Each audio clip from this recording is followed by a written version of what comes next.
quarantine started, I needed something to kind of do inside.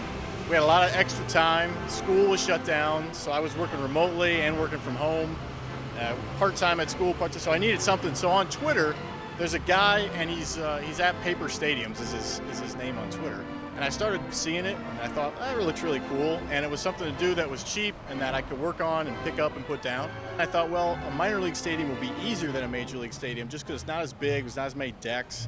It's just simpler. Well, it turned out that I think it actually was more difficult because I did the entire block that it sits on. And so you have all these old buildings that are built into the stadium, and you have all these different things. And so I thought it was going to be easier, and it probably ended up being more difficult than expected. Trying to get the dimensions right is tough because when you do one side of the stadium and then you got to try to make everything line up, when you're building out of paper, you have a little bit of flexibility, but it's hard to say, okay, this pillar is 30 feet high, and now we got to go and make that all the same and try to cut those all the same because you're doing everything by hand.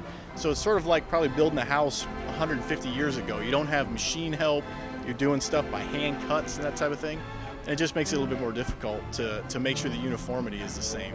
The best thing that I used was Google Maps and the 3D feature that's in Google Maps. So you can just go, put in Fifth Third Field and get a pretty good idea of what Fifth Third is like because you can just pan it right down to the ground.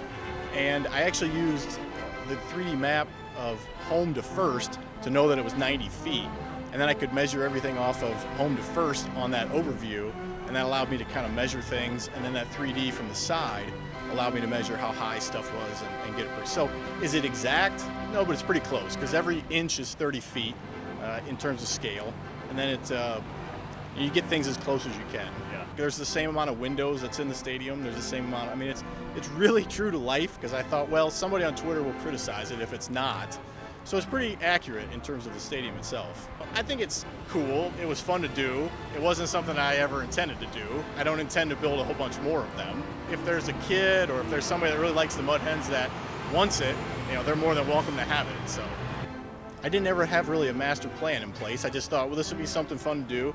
And now, if I would have been 10 or 12 years old and a baseball fan like I was, and somebody wanted to give this to me when I was that age, that would have been awesome. But for me, I don't need it. So if anybody wants it, just let me know.